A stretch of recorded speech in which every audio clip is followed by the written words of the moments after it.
This is Live Speak, and I'm Justin the Geek. I'll be taking your calls, answering your questions if I can, filling your head full of nonsense and acting like a fool. Here we go. Enjoy the show. Welcome, everybody. This is Live Speak, and I am Justin the Geek. Hope you have a wonderful Sunday. It's pretty nice here in the Northwest, actually. The sun's out, and the sky's clear, which is very rare for this time of year, but I'm enjoying it. Today, we're going to talk about some computer issues, some common computer issues, and how you can fix them. I've taken some questions from listeners and for the past few days, and if you want to, there's a chat window in the bottom right of your screen. If you're listening on the computer, it's a little bubble. You can click in there and you can chat, send your message to me or anybody else that's listening during the show, and I'll try and get to your questions as soon as I can. What I'm going to start with is a couple listeners had some great questions, and one of the listeners was asking me. He said, this is Richard Drexel. He says, his USB card reader is intermittently working. Sometimes it works when I reboot and sometimes not. It's an internal USB, internal card reader for Windows 7. Okay, so the card readers, there's sometimes with Windows especially, if you have your automatic updates turned on, a lot of the time, Microsoft Windows it's every Tuesday they have new patches and new software and new updates. But what Microsoft will do is it will search your computer and try and give you a better match for your hardware. And it'll provide the Microsoft version of the driver. So my recommendation for you, Richard, is to go into the driver for your USB card reader and roll back the driver.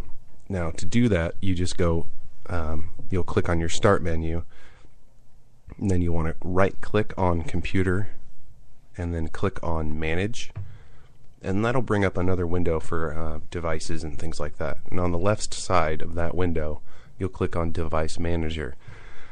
And on the right side, after you click on Device Manager, you'll look through the list of all the hardware components, and you want to try and find your USB card reader.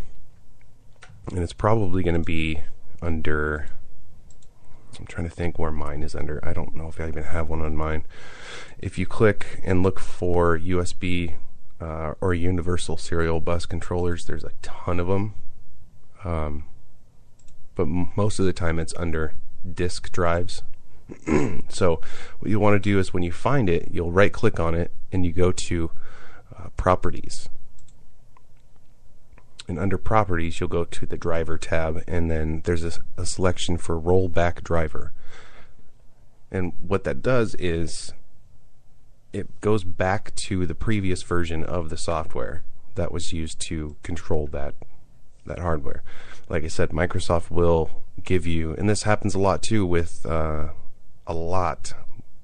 screen drivers for your video. So if your computer screen is having issues, or you're getting a message that's saying the driver's not compatible, that's probably because your automatic updates are installing these drivers. So try that rollback, and Richard, you can get a hold of me on Facebook, and I can walk you through that more if you'd like.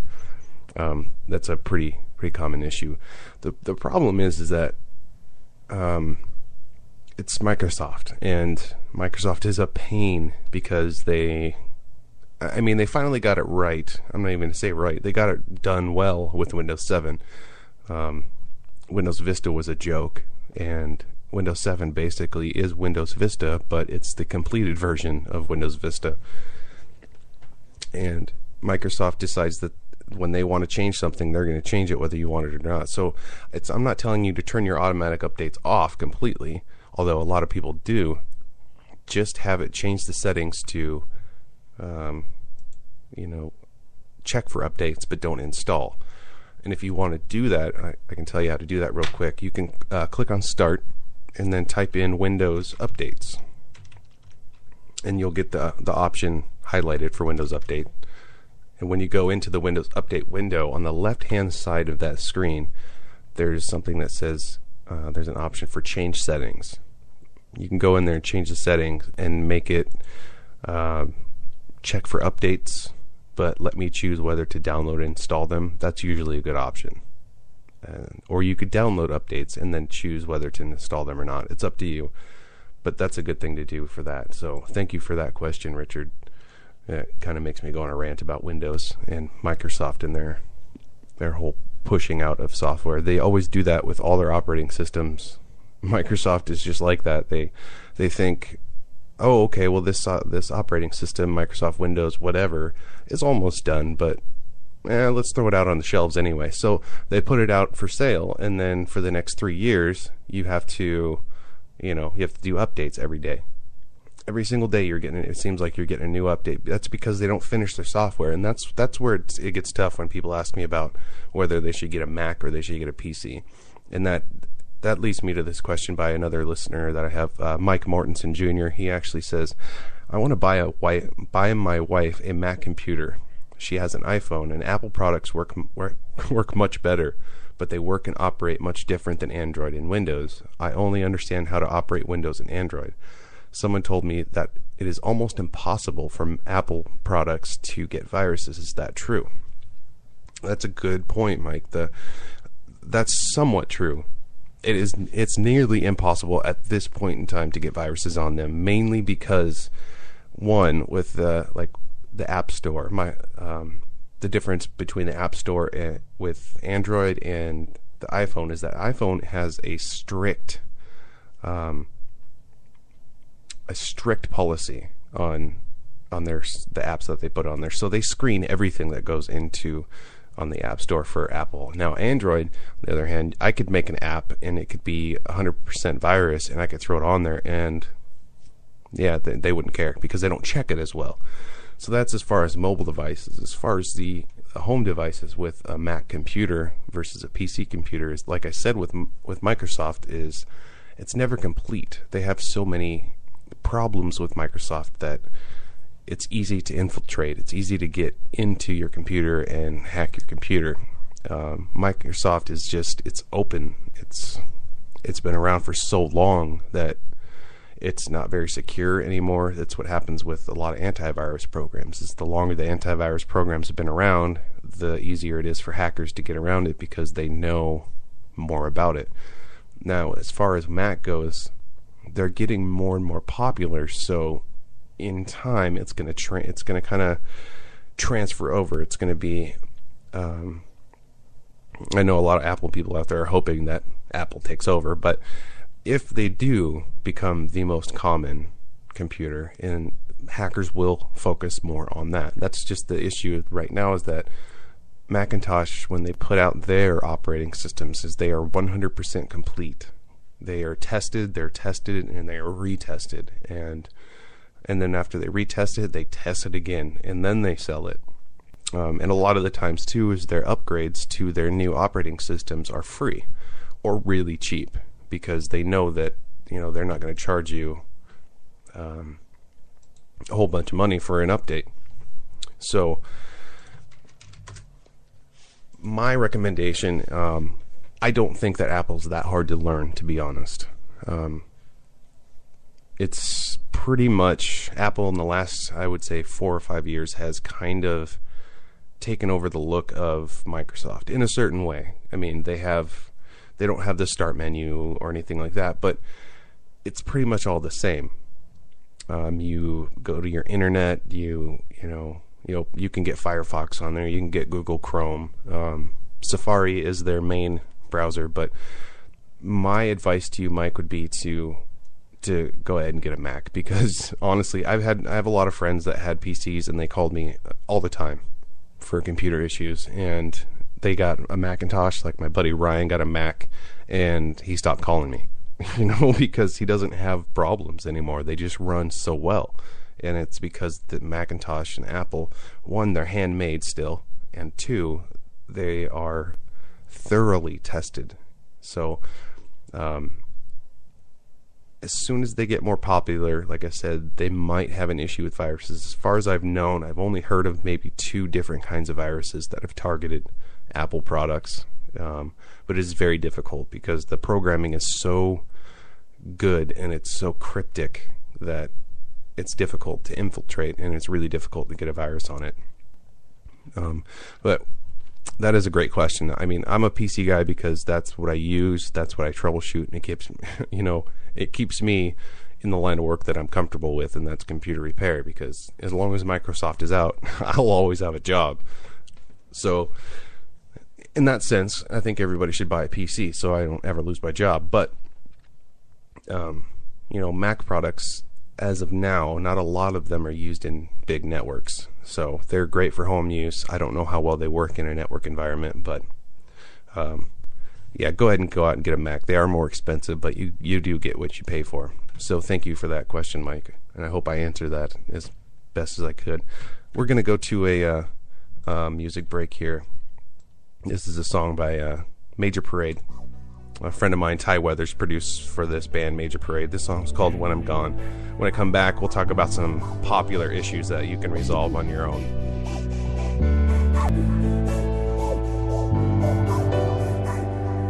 You can keep on saying what you say, you can try to tell me I'm wrong. You can keep on playing how you're playing, but you know you're gonna miss me when I'm gone. Miss me when I'm gone. When I'm gone. You know you're gonna miss me when I'm gone. All right, welcome everybody. That was Major Parade, again by my friend Ty Weathers. You can actually go and get some free beats from Ty at the ittybittybeatclub.com. It's a great website. You can go and get them. They're only $10 if you want to get some beats to, put some vocals over, or just like I have some beats for my intros for my show, but $10, that's really cheap for the work that he does. Before the break, we were talking about some computer issues. We were talking about buying a Mac and things like that. I wanted to go in and talk about some more popular computer issues, the ones that I hear a lot. Not such difficult ones. I do hear a lot of difficult ones, but I won't excuse me, I won't get into that on the radio. But some common computer issues that I hear, like for instance, the first one is my computer won't turn on. There's a lot of different things that you can do to troubleshoot on your own before you take it into a repair shop, because when you take it into the repair shop, they'll do all these steps and they'll be charging you hourly while they do this step. So if you can do this stuff before you go to the repair shop, it'll save you some money. So my recommendation, if your computer won't turn on, first in the back of your computer, this depends, if it's a desktop computer or a laptop. If it's a desktop computer, in the back of your PC, now I'm only talking about PCs because I don't troubleshoot Macs, because I never have to. For your PC computer, in the back of your computer, there's a switch where the power plug goes in. I was talking with Sliv about this earlier, actually. It's a little red switch, and it says 115 or 220 on it. Make sure that you can see 115, because if it's flipped to 220, that means it's set to voltage that won't work here. We are on 120 in the United States. If you go over to Europe or overseas, they use 220, so then you could switch that. But I've actually seen that happen a couple times where people come in and their computer doesn't work and won't turn on. It's just because that switch in the back got flipped. It's really hard to flip that by accident, so who knows how it happened. The other thing you can do, and this sounds really dumb, is to unplug your computer from where it's plugged in the wall and try a different port. If you're plugged into a surge protector or a power strip, try plugging directly into the wall and see if that will turn it on. Another thing, there is a black switch on the back of your computer, and it has a straight vertical line on it and a circle. The circle means your computer is off. There's no power going to it. That's the on and off switch for your power supply in your computer.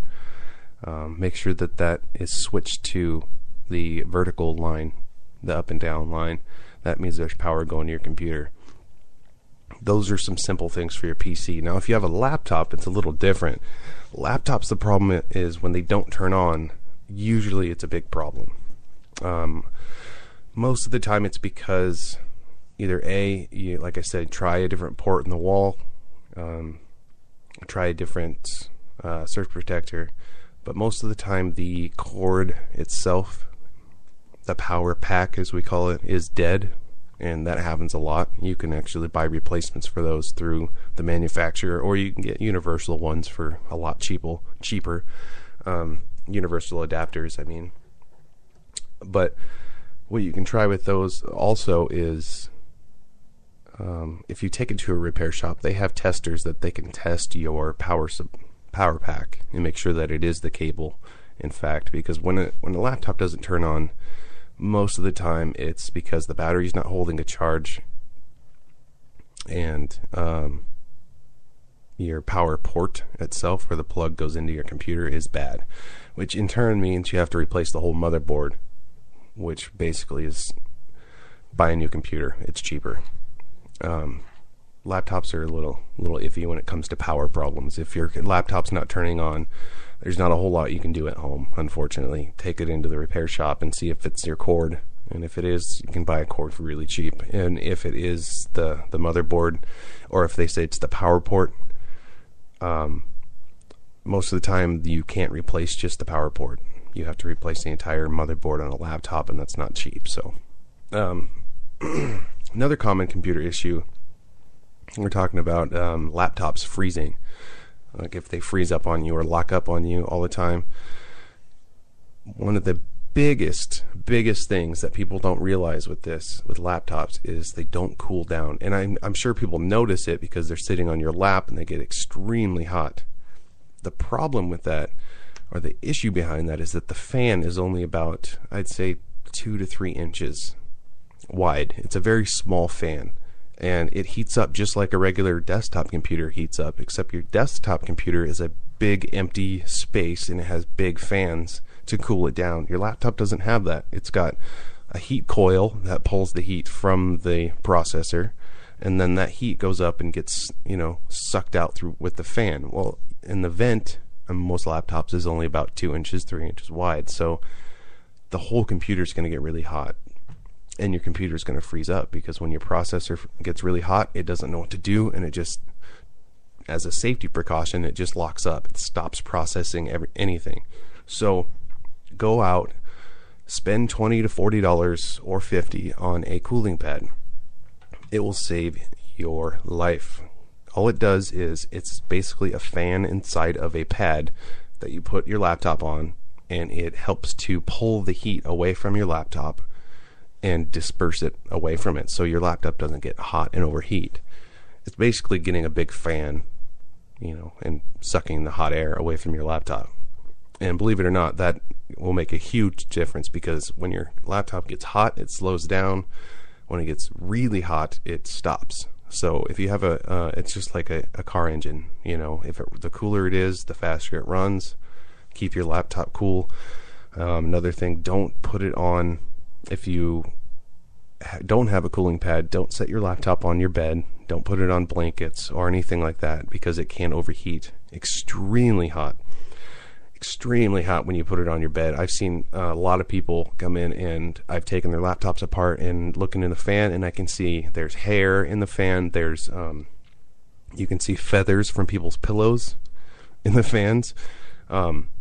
Most of the time, sadly, but with women, what happens is that their hair will fall out, and then it gets stuck in the fan, and eventually the fan will stop moving.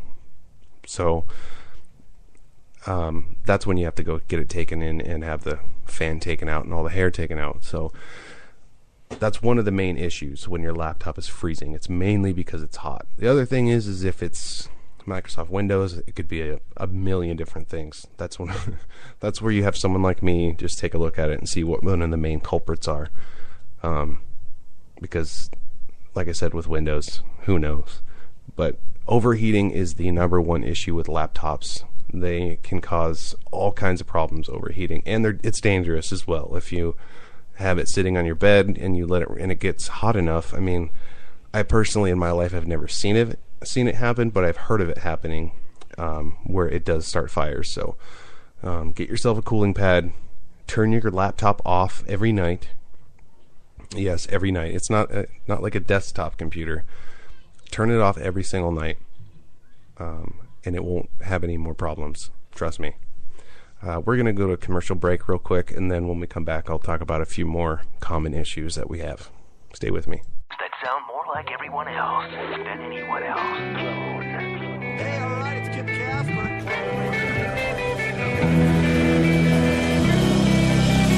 Spreaker is the website which turns anyone into a radio DJ. Log on to Spreaker.com for listening to thousands of radio channels and start creating your own radio today.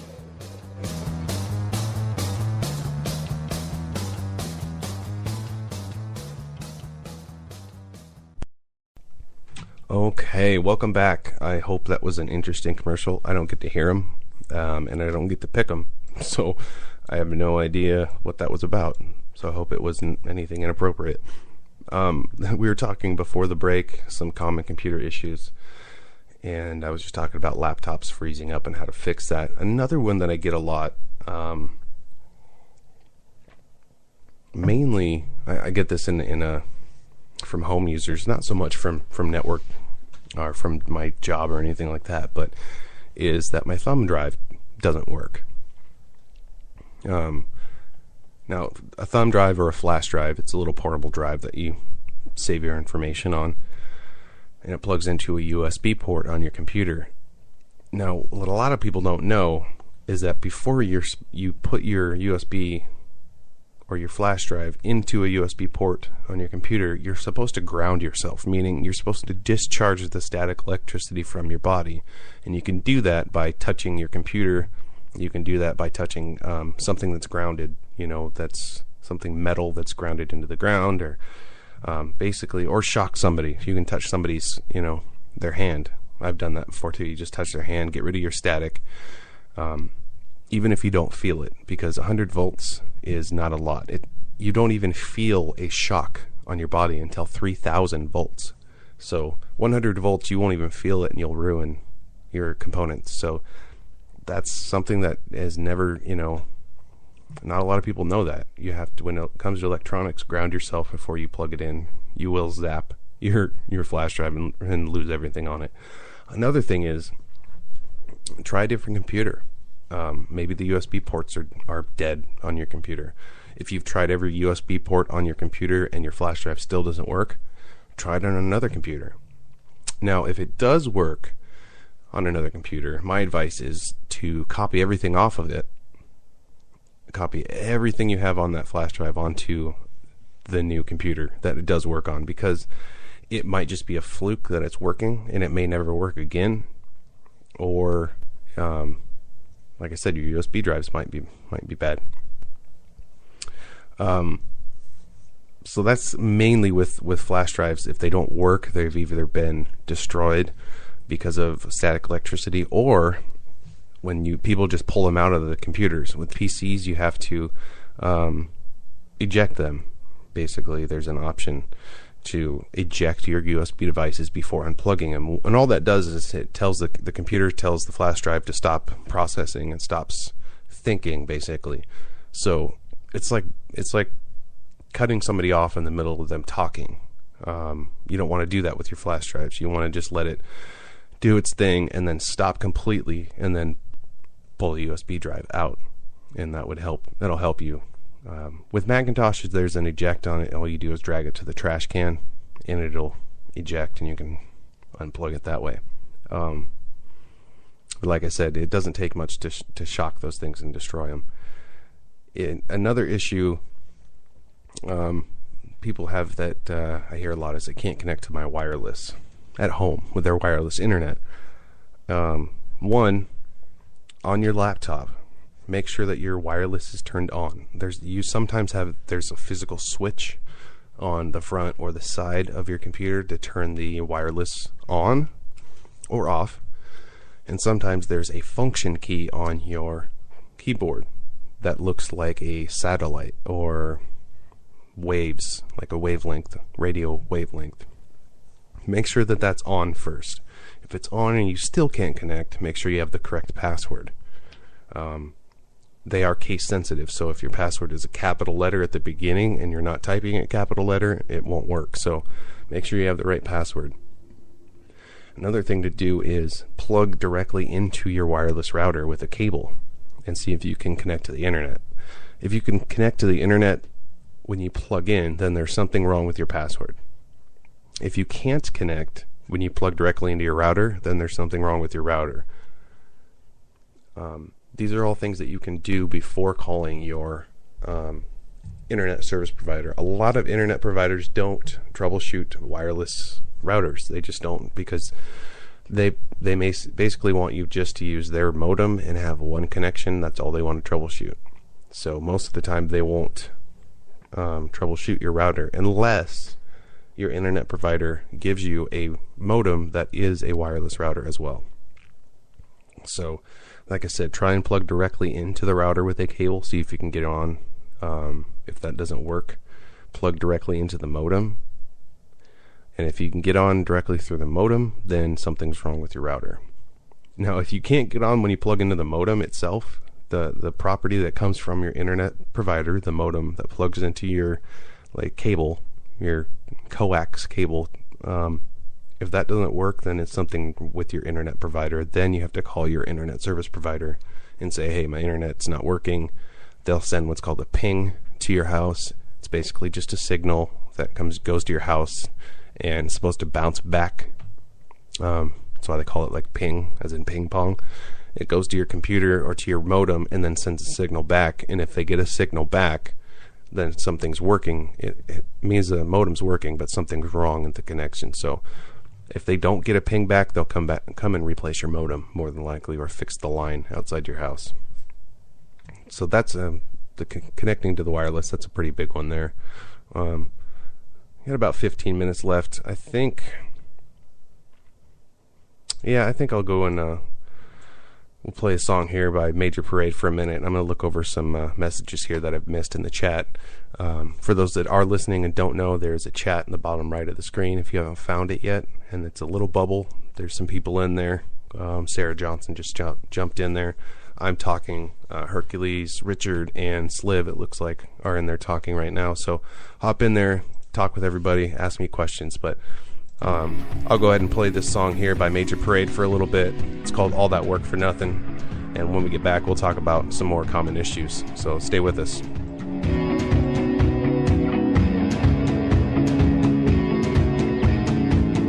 Got me moving far away. That's where they're taking me. Can't control the press I make. How are they breaking me? All right, welcome back, everybody. That was, again, Major Parade with the song All That Work for Nothing, produced by my buddy Ty Weathers. You can go and download some of Ty's beats, or contact him to make a special beat for you at ittybittybeatclub.com. Great website, $10 beats. There's some VIP beats, which are a little more expensive, but they are incredible. So head over there. That's ITTYBITTY beatclub.com. Itty Bitty Beat Club.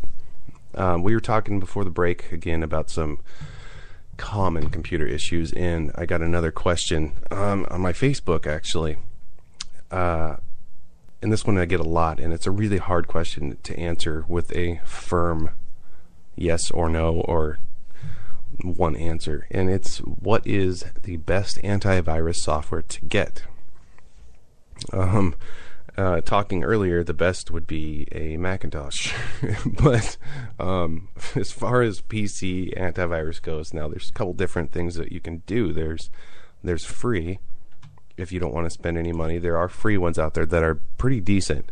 And then there's paid, the ones that you actually pay for yearly. You subscribe to them, and then you pay every single year to update them. As far as free goes, I want to talk about that because free is, I would say like 80-20. You get about 80% protection when you pay for it, or when you get free stuff. And with most free, antiviruses. That's the problem, is you get what you pay for. And so if you really have a lot of sensitive information on your computer, don't cheap out and get a free antivirus. Just go pay $40 for something, and I'll tell you what my recommendations are in a second. But don't cheap out and get something free if you're very, cautious and you have a lot of information on your computer you don't want stolen, because, like I said, free will only get you so far. Now, as far as free antiviruses, my number one recommendation would be Microsoft Security Essentials.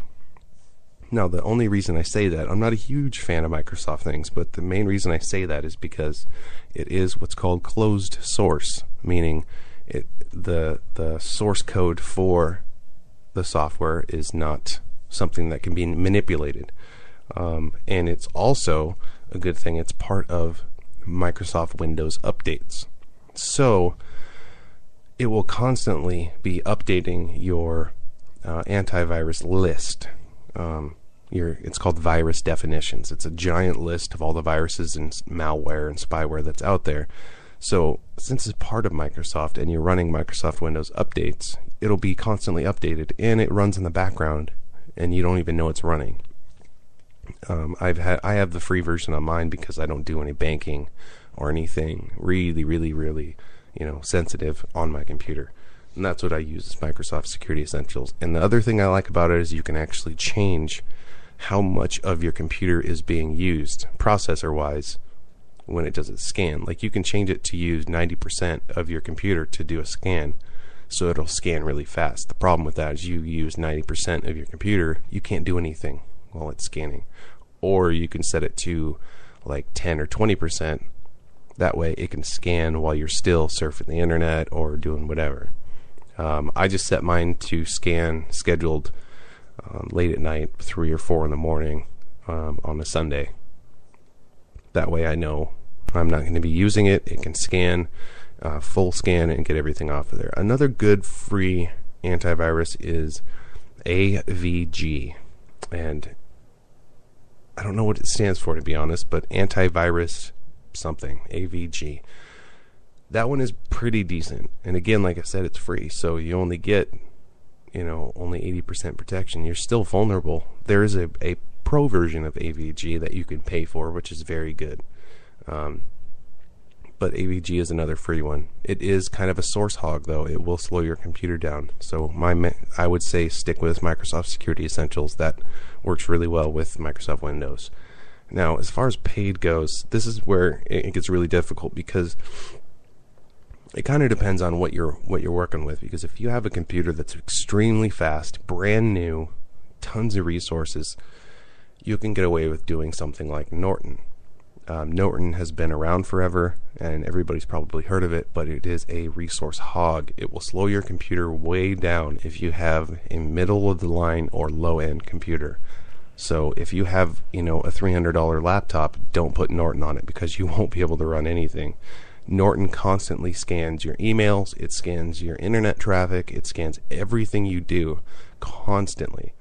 It's a live scanner, so it will slow your computer down. If you have the resources to use, go for it. It's a great program. It's been around forever.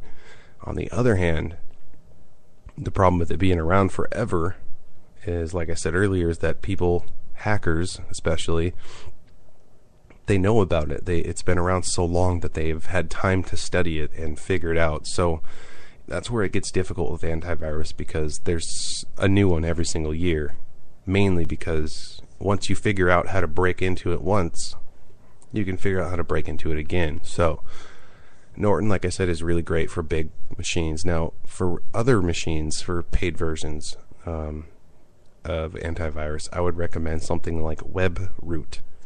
WebRoot, WEBROOT.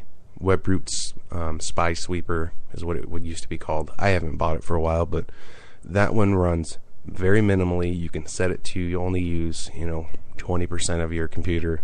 Schedule it.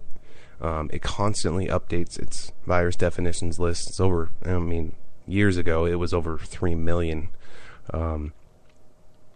When you first download it, it gets the entire list, so every time you update it, you don't have to download the entire list again. It adds to the list. It's called intermittent updating. So that's my recommendation for the paid versions. I really don't know much about, like, honestly, McAfee, some people live by it, and a lot of people use it because colleges give it away for free. And I say get rid of that crap. It's junk. I mean, the creator of it, and that's another personal issue, is the creator, of course, you know, about Mr. McAfee and his murder rap that he's under right now. The McAfee is just junk, in my opinion. In 1988, when it first came out, it was really good, but ever since then, I don't recommend it. But like I said, colleges give it out for free. So if you want to look at, if you get it for free, then go ahead and use it. I mean, you don't have to pay for it. It is decent enough to protect your computer for the most part. But my main recommendation would be to use WebRoot, because that will work for the low-end computers, the middle-of-the-line computers. And then WebRoot also has an enterprise version too, which will work for big corporations, networked computers and things like that. So you can run it on a server and then protect all the computers in your network. So I would say go with that, definitely. But I hope everybody got some questions answered and got some good insight on how to fix their computers. I mainly just want people to learn to do a few things before having to take their computer into the repair shop and save you a little bit of money. Remember, restarting your computer will always help. And if you ever call some computer support for anything, that's the first thing they're going to ask you to do. Will you restart your computer? Will you reboot your wireless router? They always want you to restart it. So just start with that. It's basically like giving your computer a good night's sleep, refreshes its brain, and it comes back on, and most of the time a restart will fix any little issues you have. So try that first before going in and paying somebody $30 to $50 to do that for you. But if you want to learn some more secrets and professional tips on how to speed up your computer and getting it working the way that you want it to, I'm talking about the secrets that you get paid or that you get charged like $100 for at the repair shop. I have a course that I put online. It's only an hour and a half long. There's quizzes at each section. I have 18 lectures in it, so it's really short. They're 4 or 5 minutes a piece. It's $29. It's cheaper than antivirus. You can go on to my website, www.justingilson.com, and look at the online courses link, and it'll take you over to my course. It's called Speed Up Your Computer. There's tons of reviews on there. I think I have 25 people that have taken it so far, and I've gotten 5-star ratings all across the board. So I recommend heading over and checking that out.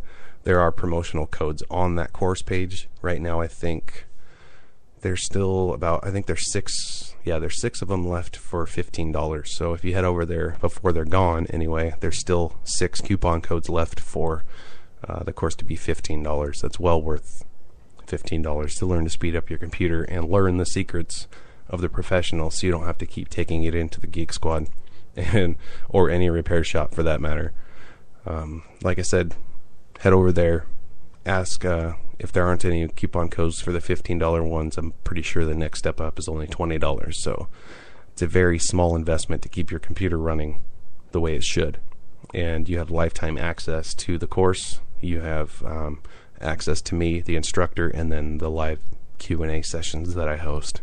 So I hope you enjoyed the show. I hope you learned a few things. Head over to justingilson.com and sign up for my course. Have a good one, guys.